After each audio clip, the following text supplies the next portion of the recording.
China's long slog through foreign and domestic game approvals continues, as the number of games approved for release in the country since its content crackdown nears 1,000.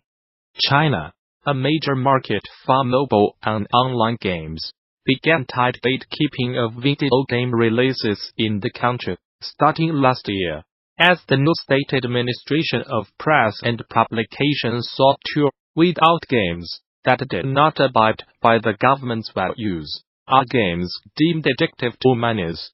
The slow process of getting games licensed and released in China is cause for concern for domestic developers, but even more so for foreign game companies that would like to capitalize on the explosive Chinese game market. Since the freeze on game approvals lifted in December last year, 959 games have been approved for release. The report from Nico partner states that backlogged domestic games get priority over foreign-made games, while 30 foreign games were released in the last month. There had been no foreign-produced games released in the prior 12 months. Due to the freeze, all games require a Chinese publisher. Nico said Q1 2090 saw 795 titles approved, foreign and domestic, in total versus 1,931 approved a year prior. The large difference is mainly due to China blocking release of poker and mahjong games, amid the government's concern over real-world money being used in this genre. Nico said, the sluggish approval process has caused a slowdown in the Chinese games market.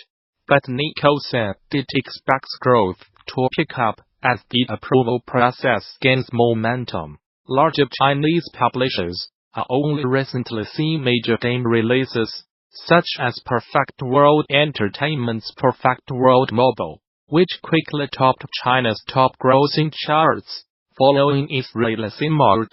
Still, foreign games with huge Chinese market potential have yet to see a release, including Epic Games' Fortnite. However, domestic game company NetEase has been able to fill the Fortnite-sized hole in the Chinese market with the new and completely and totally original battle royale game.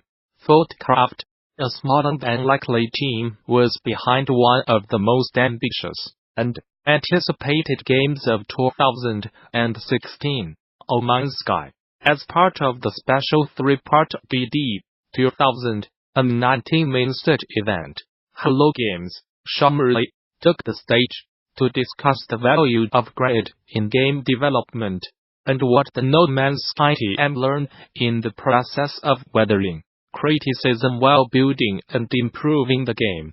It was a candid, behind-the-scenes look at the realities of modern game that features the power of focusing on what you do, rather than what you say, in the face of adversity. If you missed seeing it live at DD last month, good news, you can now watch it completely free via the official DD YouTube channel. Murray's talk was actually preceded on the main stage by a live musical performance from Media Molecule, using its innovative game Dreams, which you can also watch now on the BD YouTube channel. In addition to this presentation, THEGDC Vault and its accompanying YouTube channel offers numerous other free videos, audio recordings, and slides from many of the recent game developers conference events, and the service offers even more members-only content for DD Vault subscribers. Those who purchased all-access passes to recent events, like DD Vault, already have full access to DD Vault, and interested parties can apply for the individual subscription via the DD Vault subscription page. Group subscriptions are also available. Game-related schools and development studios who sign up for DD Vault Studio subscriptions can receive access for their entire office or company by contacting staff via the HGDC Vault Group subscription page. Finally, Current subscribers with access issues can contact the Devout Technical Support. Larian Studios, Divinity Original Sin 2 has been called one of the best role-playing games of its time. Under the 2019 Game Developers Conference, Larian Chief Swan Vink will show you how it was made. His DD 2019 design track talk on the making of Divinity Original Sin 2 will take you through all the things that were planned to make Divinity Original Sin 2 a better game than Larian's 2015 release, Divinity Original Sin, and how it actually happened.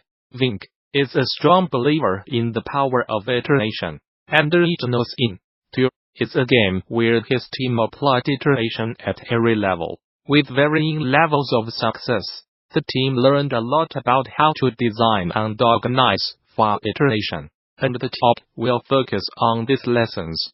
Also, expect plenty of examples of both success and failure to help guide you in your own work.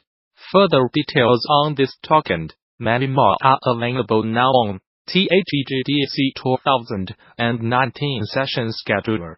There you can begin to lay out your DD 2019, which takes place March 18th through the 22 at the newly renovated Moscone Center in San Francisco. Bring your team to DD, register a group of 10 or more and save 10% on conference passes. Learn more. For more details on GDC 2019, visit the show's official website, or subscribe to regular updates via Facebook, Twitter, OS. Gamasutra and DD are sibling organizations under parent company Informa. Hi, my name is Julian. I am one-third of the core team behind the upcoming space economy simulation Prosperous Universe, a browser-based mode that recently launched its first public version. I know what you are thinking. There are scores of mobile and browser-based sci-fi strategy games out there. Why the hell make another one? Well, we have been going our own way with Prosperous Universe. Off the beaten track littered with premium currencies, combat, and flashy visuals that, let's face it, oftentimes serve to embellish otherwise shallow gameplay. Prosperous Universe looks like this. An example setup of Apex. What you are seeing here is called Apex, and it's the tool through which players access the entire game world of Prosperous Universe. At the same time, the whole interface is itself part of the fiction. Throughout the following paragraphs, I'd like to introduce you to our design philosophy behind Apex, its inspirations, its biggest advantages and challenges, and what kind of gameplay it ultimately allows for. If you want a sneak peek of the status quo, check out our short introductory video. Take it away. Me in full cosplay. The way I see it, the major conflict in Apex design process has been this: interfaces that look really cool are not practical to work with, and vice versa. What's the last big budget movie with a futuristic track you have watched? Chances are it featured a fair share of sci-fi user interfaces. Some artists are specialized in making only these ULs, taking endless hours to perfect them visually for a few seconds of screen time glory. As a result, they look incredibly cool. But if you take a closer look, they are often extremely impractical and borderline impossible to use by a real person. On the other end of the spectrum, we have real user interfaces which were designed as pragmatically as possible. Since we try to create a realistic, grounded experience through a believable and practical way that our players would actually need to understand and use, we draw our initial inspiration from real pieces of software. Unfortunately, they look really dull. That is why, after Apex core functions were established and a high degree of usability was ensured, we started working our way back towards cool looks in an effort to strike the perfect compromise between practical design and sci-fi flavor. Let's talk about where our journey started, with functionality. At its core, Apex is an enterprise management software. There are plenty of those to draw inspiration from in the real world, SAP being one example that's famous here in Germany. However, as you can tell, this still looks very different from Apex, especially when it came to our maps of the universe and its various systems. We again turn to a kind of software that is used by real people every day: air traffic control. Excellent features greatly informed the way we designed our in-game maps. There are not many spaceships in this screenshot,